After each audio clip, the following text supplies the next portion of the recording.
Arrestimi spektakolar i ish-ministrit të punës dhe çështjeve sociale Spiro Ksera u servir si shfaqje e radhës e luftës antikorrupsion. Mbrëmjen e 29 janarit 2016, policia e Gjirokastrës ndaloi në ambientet e një lokali në fshatin Derviçan ish-ministrin e qeverisë Berisha. Për arrestimin e tij u zbatua një urdhër i prokurorisë së Tiranës, i mbështetur në një vendim të gjykatës. Ksera akuzohet për vjedhje duke shpërdoruar detyrën për disa tendera gjatë kohës që ishte ministër. Hetimet kishin nisur prej pak kohësh. Ksera dyshohet se ka abuzuar për një shumë rreth 30 milion lekë të reja për tendera në organizimin e disa aktiviteteve të ministrisë. Policia e shtetit u kujdes në mënyrë të veçantë të shpërndante menjëherë pas arrestimit njoftimin zyrtar dhe pamjet filmike që tregojnë momentin kur Ksera dhe Artevis Mene mbërrinë në drejtorinë e policisë Tiranë. Policia e shtetit njoftoi se kishte ekzekutuar urdhër ndalimin e prokurorisë së rrethit gjyqësor Tiranë, duke ndaluar shtetasin Spiro Ksera, ish-ministër i punës, çështjeve sociale dhe shanseve të barabarta, i dyshuar për veprën penale të shpërdorimit të detyrës. Në prokurori është depozituar një kallëzim nga ana e Ministrisë së Rinisë dhe Mirëqenies Sociale, ku bëhet fjalë për një investim prej 30 milion lekësh që duhet përdoreshin në favor të personave me aftësi të kufizuara, por që nuk janë përdorur për këtë qëllim.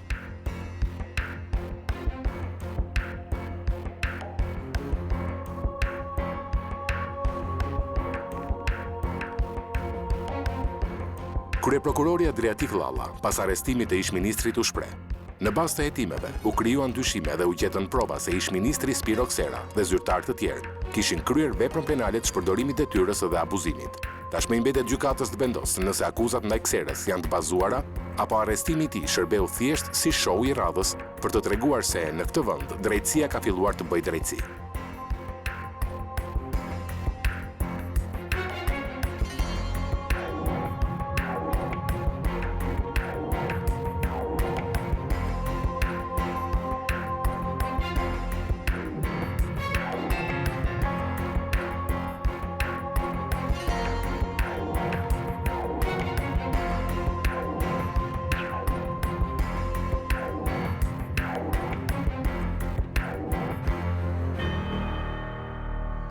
Por rastet e mëparshme me zyrtarë të lartë në Shqipëri kanë dëshmuar të kundërtën. Arrestimet janë shoqëruar me filmime gjoja të rastësishme që janë shpërndar medias në kohë rekord. Ndërsa lirimi nga burgu i zyrtarëve të lartë vetëm pak ditë apo javë më vonë dhe marrja e pafajësisë nga ana e tyre ka kaluar fare pa zhurmë.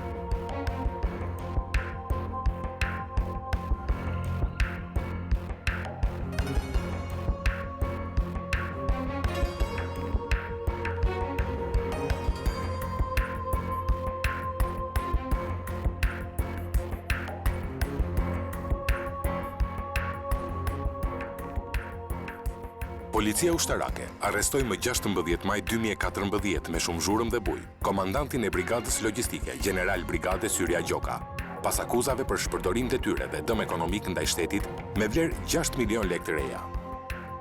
Gjoka ka drejtuar brigadën logjistike pranë forcave të armatosura prej gushtit të vitit 2012. Generali u akuzua se kur ka shërbyer në repartin ushtarak 3.2 të Kuçovës si komandant i bazës ajrore, ka abuzuar me detyrën, duke urdhëruar shkatërrimin e 7 objekteve në pronësi të forcave të armatosura. Hetimet e kryera nga prokuroria e Beratit kanë nxjerrë se oficeri i lartë ka falsifikuar dhe nënshkrimet e anëtarëve të komisionit, të cilët ishin ngarkuar me përcaktimin e objekteve që do të prisheshin. Sipas hetuesve, nga ky veprim, generali ka shkaktuar shtetit një dëm prej 6 milion lekësh. Arrestimi i general brigade Syria Gjoka, me një karrierë 37 vjeçare në forcat e armatosura, u paraqit në media si një arritje e madhe e prokurorisë në luftën ndaj korrupsionit.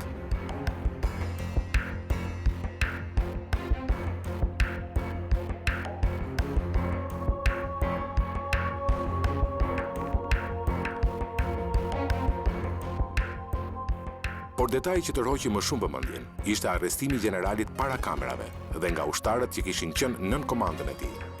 Generali nuk ishte paraqitur asnjë lloj tendence për t'u shmangur hetimit, për të penguar hetimet apo për t'u larguar nga vendi. Por kjo nuk e pengoi shfaqjen e përgatitur me kujdes për t'u servirur publikut. Por afro një vit më vonë, kur generali fitoi betejën gjyqësore dhe rezultoi i pafajshëm, askush nga organi akuzës apo nga ata që urdhëruan filmimin e arrestimit të tij nuk i kërkoi ndjes.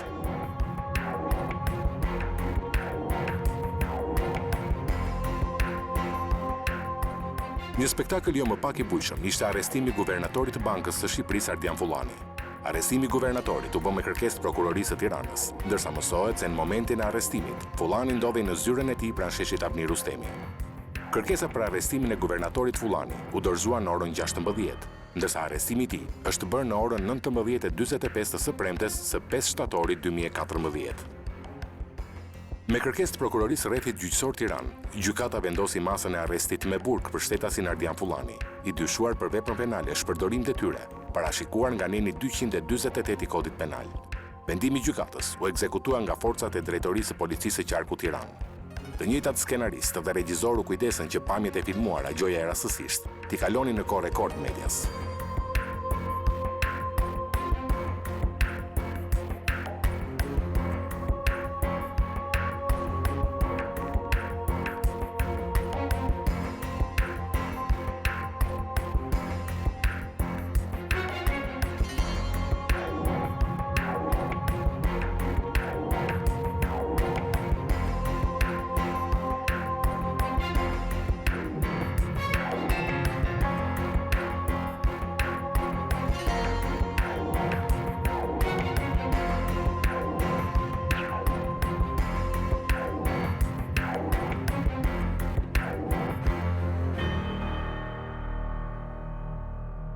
Por, kur ish guvernatori i Bankës së Shqipërisë, Ardian Fullani, mbylli betejën e tij me drejtsin duke u shpallur përfundimisht i pafajshëm për akuzat e prokurorisë për shpërdorim detyre, askush nuk u kujtuar për personat përgjegjës që kishin urdhëruar filmimin e arrestimit të tij.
Ka qenë ora 15:13 e 2 dhjetorit 2015, kur efektivët e repartit Shqiponja të Policisë së Tiranës kanë arrestuar prokurorin Haxhi Giu, 55 vjeç. Sipas prokurorisë, Haxhi Giu ka tentuar që të ndryshojë klasifikimin e një vepre penale në këmbim të një shumë parash për Paulin Shporin, i akuzuar për prodhim dhe shitje të lëndëve narkotike.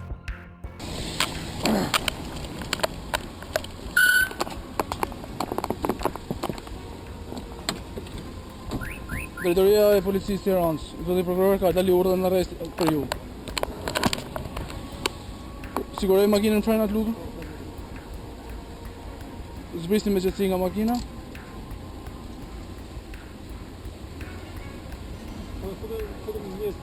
Lutem, hajde mjetin e policisë, lutem.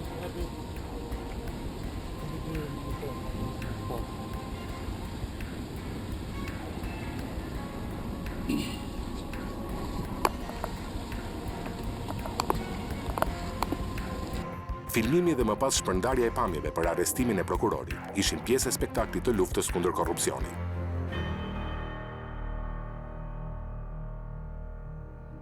Pa u tharë ende boja e një vendimi të gjykatës që e liroi pak javë më parë nga akuzat për ndërtim të paligjshëm në Vlorë, me 6 shkurt 2015, një tjetër gjykat ka vendosur masën arrest me burg në mungesë për kryetarin e Bashkisë së Vlorës.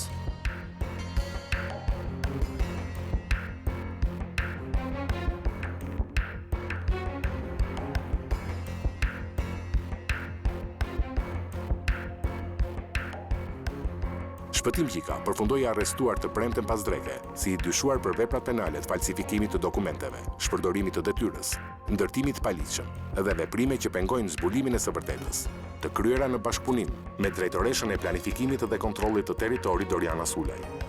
Por pak orë pas arrestimit, kryebashkiaku Gjika është transportuar me urgjencë në spitalin rajonal të Vlorës për shkak të problemeve shëndetësore me zemrën dhe hipertensionin. Kryebashkiaku u shoqërua nga një ambulancë dhe makinë policie, duke u shtruar në reanimacion. Shpëtim Gjika, kreu i Bashkisë së Vlorës, është vënë në pranga. Ai dyshohet për akuzën e shpërdorimit të detyrës dhe falsifikimit të dokumenteve.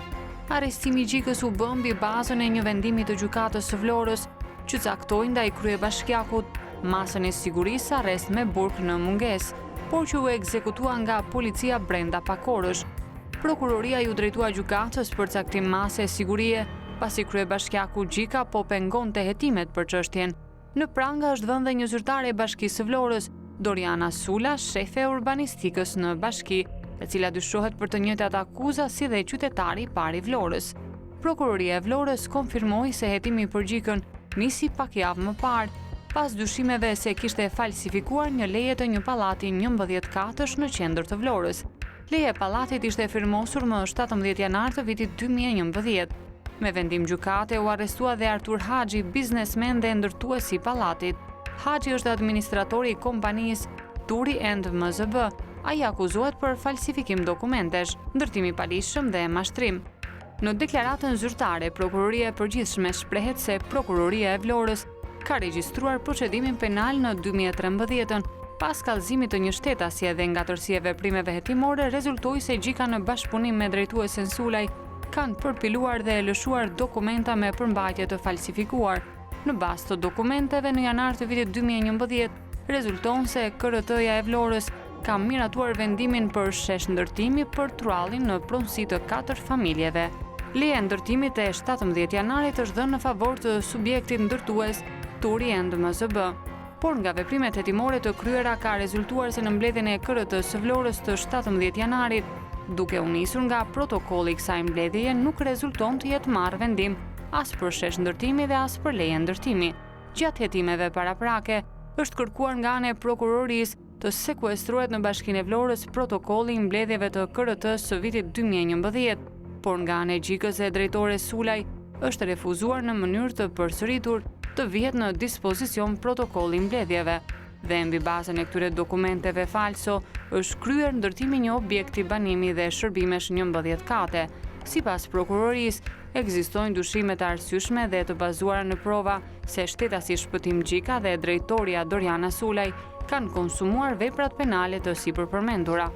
Shpëtim Gjika është përballur dhe më herët me drejtsinë dhe vetëm pak kohë më parë ai u shpëtoi akuzave të prokurorisë. Dosja Gjika 1 ndodhet në gjykatën e apelit, por cilët janë pjesëtar të grupit hetimor që hodhën firmën dhe më pas ekzekutuan vendimin për ndalimin e Shpëtim Gjikës.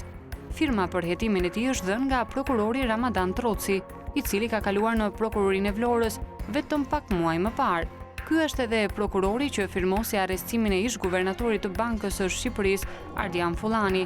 Troci është komanduar në krye të prokurorisë së Vlorës dhe pritet të emërohet zyrtarisë së shpejti në këtë detyrë. Por ndalimi i Shpëtim Gjikës është bërë nga prokurori me origjinë nga Tropoja, Albert Kuliçi, që prej 7 muajsh ai ka arritur të mbledh provat që faktojnë fajësinë e Gjikës.